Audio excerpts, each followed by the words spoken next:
സ്നേഹത്തിര പോലെ വന്നെന്നെ മൂടി ആഴച്ചുഴിയിൽ നിന്നെന്നെ തേടി. സ്നേഹത്തിര പോലെ വന്നെന്നെ മൂടി ആഴച്ചുഴിയിൽ നിന്നെന്നെ തേടി. അമ്മതൻ സ്നേഹം ആവോളം നൽകി കാത്തിടും മാതേ, കാരുണ്യക്കടലാകും അമ്മേ.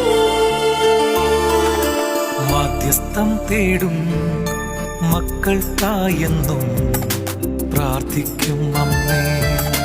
മക്കൾ തൻ കണ്ണീർ മാറാനായെന്നും പ്രാർത്ഥിക്കും അമ്മേ. ചൊരിയണേ സ്നേഹം മക്കളാം ഞങ്ങൾ